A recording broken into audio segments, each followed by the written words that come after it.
You're listening to the Bare Metal Cyber Prepcast, created to help you succeed in your educational journey. Learn more at baremetalcyber.com, where additional prepcasts, books, and training materials await. Let's get started. A growth mindset begins with the belief that change is not something to be feared or resisted, but something to be harnessed for improvement. When individuals and teams approach challenges with a learn-by-adapting stance, every shift in circumstance becomes fuel for progress. This orientation does not deny the discomfort that comes with uncertainty, but it redefines that discomfort as an opportunity to refine ideas and practices. Just as a skilled sailor treats shifting winds as signals to adjust course rather than evidence of failure, teams with a growth mindset use new information to make sharper, more reliable decisions. Over time, this habit of interpreting change as feedback leads to stronger results because the group continuously upgrades its strategies rather than clinging to outdated assumptions. In environments defined by constant flux, the growth mindset provides a sturdy foundation for resilience, adaptability, and long-term learning. The foundation of a growth mindset contrasts sharply with a fixed view of talent. A fixed mindset assumes that people are born with certain levels of ability, and that performance simply reveals innate limits. By contrast, a growth mindset views capability as something expandable through sustained effort, constructive feedback, and strategic adjustment. In practice, this means that when a plan collides with reality, a fixed mindset often interprets the setback as proof of inadequacy, while a growth mindset treats it as data for the next attempt. Teams adopting the latter orientation see obstacles as puzzles rather than verdicts. They recognize that strategies may need refinement and that feedback can illuminate new pathways forward. This perspective encourages perseverance and reinforces the idea that expertise is built rather than bestowed, aligning team culture toward continuous experimentation and adaptation instead of defensiveness or resignation. Mindset only becomes meaningful when it influences behavior, and here the growth orientation shows its value. When unexpected challenges arise, curiosity, persistence, and a willingness to revise tactics can transform what might have been setbacks into practical insights. A team that embraces curiosity approaches surprises with a genuine desire to understand why events unfolded as they did. Persistence ensures that the group does not abandon the problem at the first sign of difficulty, while flexibility in tactics allows members to adjust methods without treating change as defeat. This blend of qualities channels energy toward learning instead of finger-pointing. Rather than defaulting to blame or avoidance, the team examines the unexpected outcome as a shared opportunity to gather information. In doing so, they transform disruptions into stepping stones for improvement, reinforcing the idea that resilience and adaptability are cultivated through intentional practice rather than simply innate traits. One of the most critical distinctions within the growth mindset is the difference between a performance orientation and a learning orientation. A performance orientation emphasizes protecting one's image, avoiding mistakes, and demonstrating competence in the short term. A learning orientation, on the other hand, is focused on expanding skills, deepening understanding, and improving capabilities over time. While performance goals may provide short-term motivation, they can also foster anxiety and avoidance, discouraging experimentation. A learning orientation allows people to approach challenges as opportunities to expand what they know, even when the outcome is imperfect. Teams that align their preparation and review rituals to growth rather than performance focus less on looking flawless and more on developing durable capability. In complex environments where uncertainty is unavoidable, prioritizing learning over appearance builds stronger long-term resilience and creates the conditions for sustainable success. Psychological safety is a prerequisite for this type of learning culture. When team members believe they can speak up, admit uncertainty, or ask for help without fear of humiliation or reprisal, they are more willing to share valuable information. In a psychologically safe environment, mistakes are surfaced quickly, misunderstandings are corrected early, and potential improvements are openly discussed. Without this foundation, growth-oriented practices remain surface level because people hide vulnerabilities or disengage from uncomfortable conversations. Leaders play a vital role in signaling that candid dialogue is welcome, modeling humility by acknowledging their own errors, and inviting others to challenge assumptions. Over time, these practices create an atmosphere where the act of learning is normalized rather than stigmatized. In such a culture, feedback becomes easier to exchange. Experiments are safer to conduct, and the collective intelligence of the team grows far beyond what individuals could achieve in isolation. Feedback-seeking habits are central to turning psychological safety into everyday practice. A team that actively requests observations, critiques, and data demonstrates that it views feedback not as a judgment but as a valuable resource. When individuals ask others, "What did you notice that I might have missed?" they signal openness and curiosity. This reframes critique as a gift rather than a threat, revealing blind spots and accelerating improvement. For example, in a project review, a growth-oriented team might specifically invite external stakeholders to highlight weaknesses in design choices rather than merely celebrating strengths. By making this a routine habit, the group normalizes feedback-seeking behavior, reducing defensiveness and increasing transparency. Over time, the accumulation of outside perspectives helps the team refine its processes and products with greater speed and accuracy. This discipline keeps learning continuous and ensures that valuable lessons are not overlooked or delayed. Closely tied to feedback is the way teams frame errors. In a fixed mindset culture, mistakes are often seen as personal failings, something to be hidden or downplayed. But a growth mindset treats mistakes as information, signaling something about system conditions, assumptions, or overlooked complexities. This approach encourages people to ask, "What does this tell us about our process?" rather than, "Who is to blame?" For example, a near miss in a software deployment could reveal a gap in testing procedures, prompting refinement before a serious failure occurs. By reframing errors as opportunities to gather data, teams reduce fear and make it easier to identify systemic improvements. This does not mean ignoring accountability, but rather shifting accountability from individuals to the integrity of shared practices. With this mindset, the organization builds resilience by embedding learning into the handling of setbacks, rather than allowing them to reinforce silence or avoidance. Another essential practice is hypothesis-driven thinking, which ensures that teams make their assumptions explicit before acting. Instead of charging forward based on vague confidence, they document what must be true for a strategy to succeed and define signals that would confirm or refute those beliefs. This structure turns each project or experiment into a learning opportunity. For instance, a team might hypothesize that reducing login steps will improve user engagement, and they can measure whether engagement metrics rise accordingly. If the assumption proves false, the team has not failed. It has learned something important about user behavior. By treating strategies as testable hypotheses, course corrections become objective rather than personal. This reduces defensiveness, increases clarity in decision-making, and ensures that each cycle of work produces insights, even when the original idea is set aside.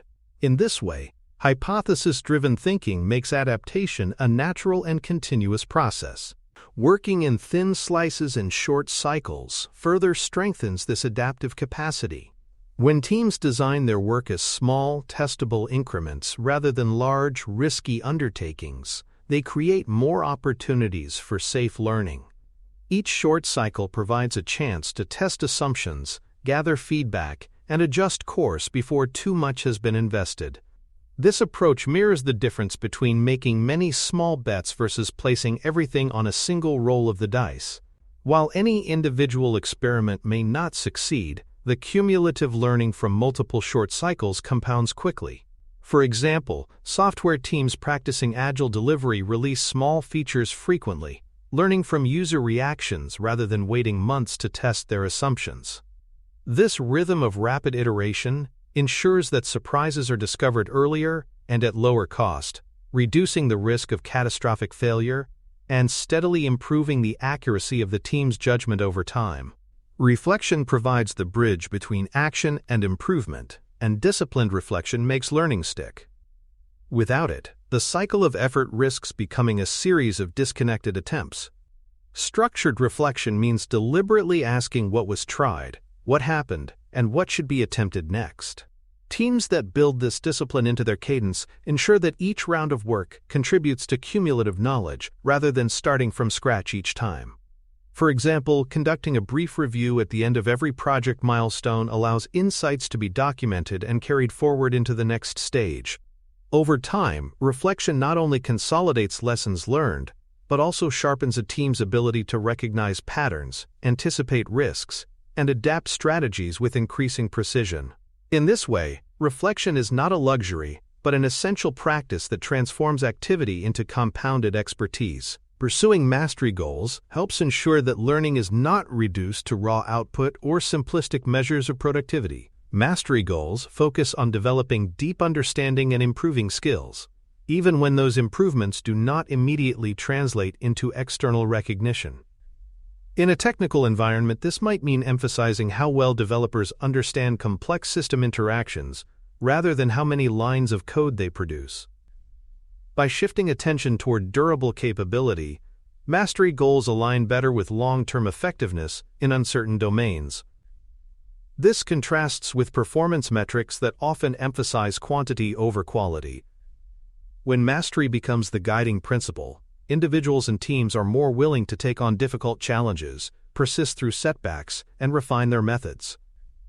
The pursuit of skill and understanding becomes its own reward, reinforcing intrinsic motivation and building the confidence needed to tackle increasingly complex problems with creativity and resilience. Language plays a powerful role in shaping mindset. Simple cues, such as saying "not yet" instead of "failed," reframe struggles as temporary stages in development. Asking, "What did we learn?" after a setback directs attention toward insight rather than disappointment. Phrases like "what evidence would change our mind" remind teams that beliefs should be open to revision in the light of new information. These small shifts in wording create cultural signals that adaptation is expected and valued. Over time, the language of growth becomes part of the organization's identity, influencing how people interpret challenges and how they respond to one another. For example, a leader who thanks a team for surfacing a flawed assumption reinforces the message that discovery is a win, not a loss. Through deliberate word choice, organizations can make growth orientation visible and tangible, ensuring that every conversation reinforces the values of learning and adaptability. Bias awareness is another critical element of sustaining a growth mindset. Human cognition is vulnerable to confirmation bias, which leads people to favor evidence that supports their current beliefs, and sunk cost bias, which makes them reluctant to abandon an investment even when it no longer makes sense. A growth-oriented team explicitly acknowledges these tendencies and counters them by seeking disconfirming evidence and regularly questioning whether the original assumptions still hold. For example, a project team may schedule periodic reviews specifically to ask, "What would convince us that this approach is wrong?" By separating identity from a single solution path, they create space for objective evaluation. This practice not only reduces wasted effort but also builds resilience by teaching members to detach their self-worth from the fate of one idea. In doing so, bias awareness keeps learning continuous and decision-making aligned with reality rather than pride. Transparency with stakeholders reinforces trust when learning requires pivots or resets. Sharing hypotheses, test results, and next steps in plain language helps others see that decisions are evidence-based rather than arbitrary. For instance, instead of simply announcing that a project is changing direction, a team might explain the assumptions they tested, the data they gathered, and the reasons the original plan is no longer valid. This openness communicates respect and builds credibility, even when the outcome is not what stakeholders expected. By making learning visible, teams maintain confidence that they are acting responsibly, not just improvising. Transparency also invites constructive input, expanding the pool of insights that can inform future decisions. Ultimately, stakeholder trust is strengthened when adaptation is presented as disciplined learning rather than as instability or failure, aligning external perception with the internal values of growth and continuous improvement. Finally, learning-centered metrics help reinforce the behaviors that sustain a growth mindset. Traditional measures often emphasize volume or output speed, which can incentivize teams to prioritize quantity over quality. In contrast, growth-oriented metrics focus on signal quality, iteration speed, and the early discovery of defects or risks. These indicators reward practices that increase the team's ability to learn quickly and accurately. For example, tracking how quickly feedback is integrated into product changes provides more insight into adaptability than simply measuring how many features are shipped. By aligning measurement with learning, organizations ensure that teams remain focused on building capability rather than chasing vanity statistics. Over time, these metrics provide evidence that growth practices are improving outcomes, reinforcing the mindset and justifying continued investment in the culture of adaptation. When learning itself is measured, it becomes both visible and valued, further embedding growth into the organization's DNA. Leader modeling is one of the most powerful ways to make a growth mindset real within a team or organization. When leaders openly admit they do not have all the answers, ask thoughtful questions, and revise their positions in response to new evidence, they set the tone that learning is both safe and expected. This example is far more persuasive than any speech about values because it demonstrates vulnerability in action. When a manager thanks a colleague for disagreeing respectfully or for pointing out an overlooked assumption, the entire team sees that dissent is not punished but appreciated. Over time, these moments create cultural permission for everyone to be more candid and more curious. Leaders who embody growth also give credibility to the idea that adaptability is a strength rather than a weakness, making the mindset feel less like a slogan and more like the fabric of daily work. Experiment backlogs are another practical tool for embedding growth into team operations. Just as a delivery backlog tracks features and tasks, an experiment backlog tracks questions the team wants to answer, who owns them, and what decisions will be informed by the outcomes. This practice makes the act of learning visible and deliberate. Instead of treating insights as lucky accidents, the team prioritizes and sequences learning work alongside delivery. For example, a design team might include experiments about user navigation preferences or performance under load. By reviewing the backlog regularly, they ensure that the most important unknowns are addressed early, reducing risks downstream. This approach also prevents the tendency to overlook uncomfortable uncertainties, since documenting them keeps them on the agenda. Ultimately, an experiment backlog reinforces the idea that learning is not separate from delivery. It is delivery, because each resolved question improves the team's ability to build the right product in the right way. Pairing and mobbing practices extend learning by exposing people to each other's skills, domains, and trade-offs. In pair programming, two individuals share one task, alternating roles between driver and navigator. In mob programming, the whole team works together on the same problem, rotating control. While these practices may appear inefficient at first glance, they accelerate tacit knowledge transfer. A junior developer quickly absorbs patterns from a senior peer, while the senior gains fresh perspective on assumptions that may no longer be valid. The same applies outside software analysts. Designers and testers benefit from shared work sessions where reasoning and decision-making are visible. These practices reduce silos, spread specialized skills, and improve resilience because more people can handle critical parts of the system. Moreover, they reinforce the social side of learning. Seeing how others approach problems normalizes adaptation and shows that even experts refine their techniques through collaboration. Feedback loops ensure that learning does not remain abstract, but directly informs what the team builds next. These loops connect real-world usage demos and stakeholder reviews back into the backlog so evidence reliably changes priorities and plans. For example, a feature released in a pilot might reveal that customers use it differently than expected. If the feedback is integrated promptly, the backlog is adjusted, and subsequent work aligns with actual behavior rather than original assumptions. This cycle closes the gap between intention and impact. Teams with strong feedback loops are less likely to waste time polishing features nobody values, because their plans are grounded in observed reality. The faster and more complete the loop, the more quickly the team adapts. In practice, this might involve embedding analytics, scheduling frequent demos, or holding structured review sessions. The key is making evidence the driver of decisions, ensuring that learning continuously reshapes the path forward. Deliberate practice is another cornerstone of sustained growth. Unlike routine repetition, deliberate practice involves focused, structured exercises designed to stretch specific skills just beyond current comfort zones. In technical teams, this might take the form of coding katas, refactoring drills, or simulated incident response exercises. The aim is not just to get through the motions, but to concentrate effort on particular weaknesses, receive feedback, and refine technique. By allocating time for this kind of practice, teams convert repetition into accelerated skill development. Over time, deliberate practice builds both confidence and fluency, allowing individuals to respond faster and with better judgment under real pressure. Just as musicians rehearse scales or athletes run drills, professionals in knowledge work need structured spaces to sharpen abilities.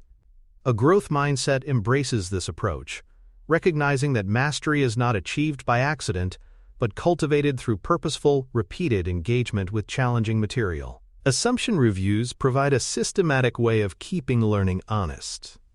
Even with strong habits, teams can slip into believing that yesterday's truths are still valid today. Regularly revisiting the question, "What must be true for our plan to succeed?" helps surface outdated beliefs and invites new evidence. This can be done on a cadence, such as at the end of each iteration, where teams check whether assumptions about customer behavior, technical feasibility, or regulatory expectations still hold. When an assumption no longer aligns with observed reality, it is retired or replaced, reducing the risk of wasted effort. This process mirrors the scientific method. Hypotheses are continually tested and adjusted as data emerges. By making assumption reviews routine, teams avoid the sunk cost trap of clinging to disproven beliefs. The habit demonstrates intellectual humility and reinforces that adaptability is a strength, turning assumption management into an engine of continuous organizational learning. Post-incident learning is one of the most revealing moments for mindset.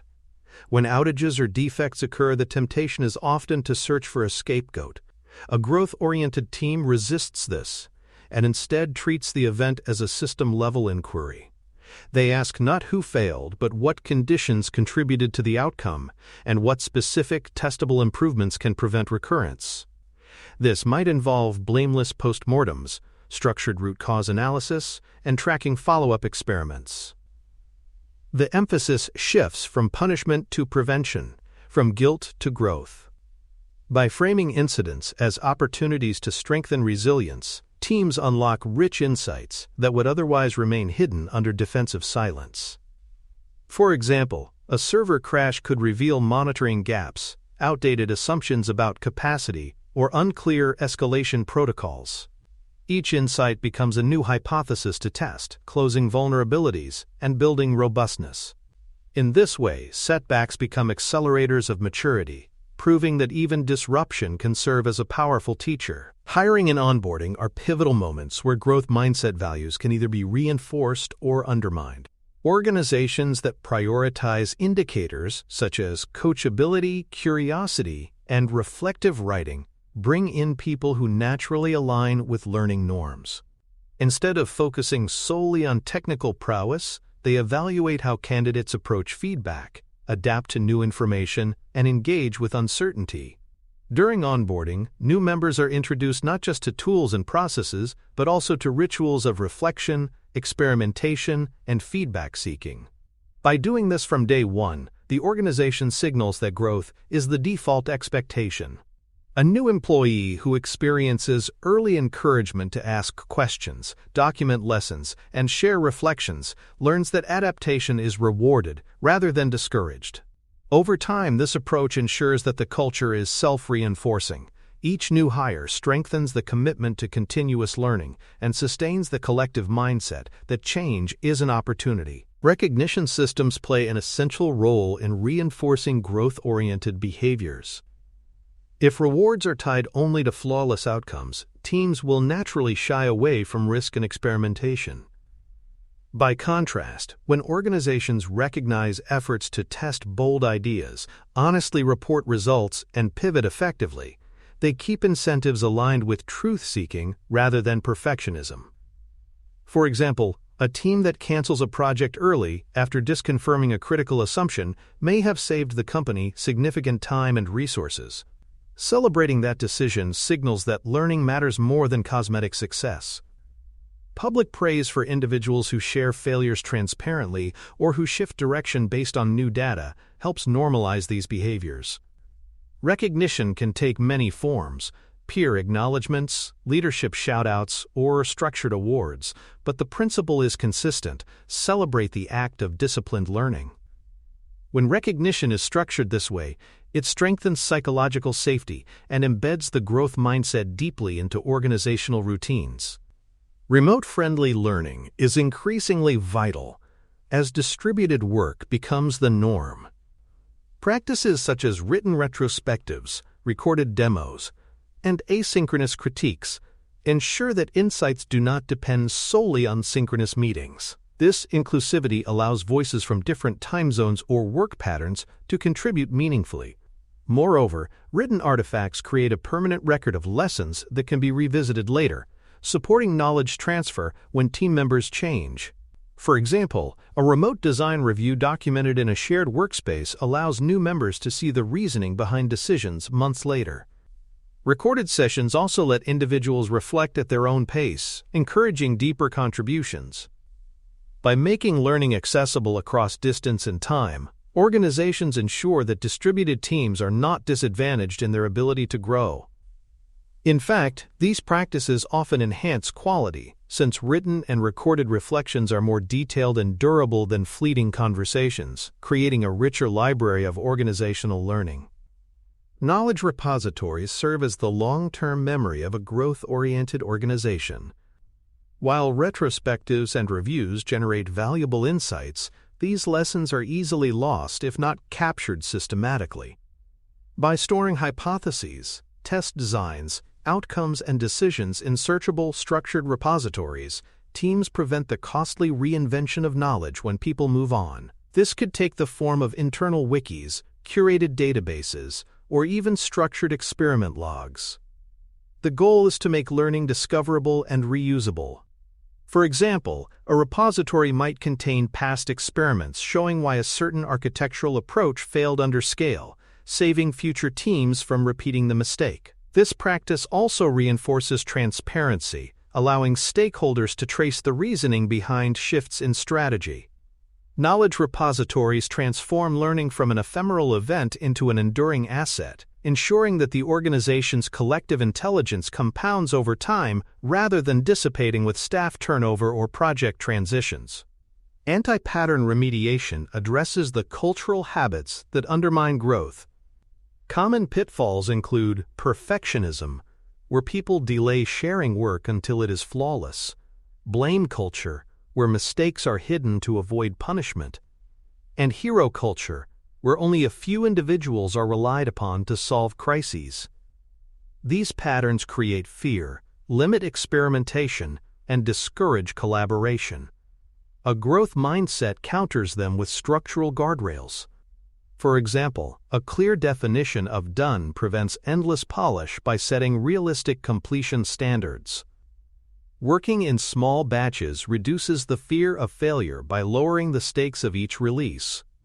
Shared ownership practices spread responsibility, so no one person is seen as the sole savior.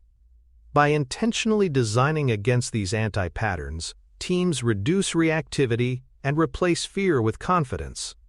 This shift allows learning behaviors to flourish, since people are free to test, share, and adapt without the weight of unrealistic expectations or unhealthy dependency dynamics.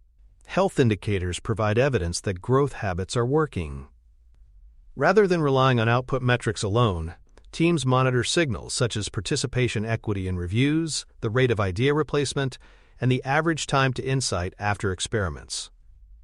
These indicators reveal whether learning practices are producing the desired cultural and performance outcomes. For instance, if only a few people dominate retrospectives, participation equity is low, suggesting that psychological safety may need reinforcement. A healthy rate of idea replacement indicates that the team is updating beliefs rather than clinging to outdated ones. Tracking time to insight highlights how quickly the team turns observations into actionable conclusions. By measuring these factors, organizations can course-correct and double down on methods that drive real learning. Health indicators thus act as feedback loops for the learning system itself, ensuring that the practices remain effective and continue to deliver tangible benefits over time. A sustainment plan ensures that learning practices remain vibrant, rather than fading into rituals. Without deliberate maintenance, retrospectives, feedback loops, and experiment backlogs can become box-checking exercises that lose their value. A sustainment plan builds in recurring meta-reviews of the learning process itself, asking which practices still add value, which have become stale, and which new methods should be added. This pruning prevents busy work from accumulating while reinforcing the practices that measurably improve outcomes. For example, a team may decide to shorten retrospectives but deepen experiment reviews based on which activities yield the most actionable insights. By treating the learning process as a living system subject to adaptation, the organization ensures that its growth mindset does not stagnate. This approach completes the cycle. Just as teams adapt their products in response to feedback, they adapt their learning structures, making growth a self-sustaining and evolving capability. Thanks for tuning in to the Bare Metal Cyber Prepcast, your trusted source for cybersecurity news and insights. Remember to subscribe at baremetalcyber.com so you never miss an update. And visit cyberauthor.me for best-selling cybersecurity books that equip you with expert knowledge. Until next time, stay secure and stay vigilant.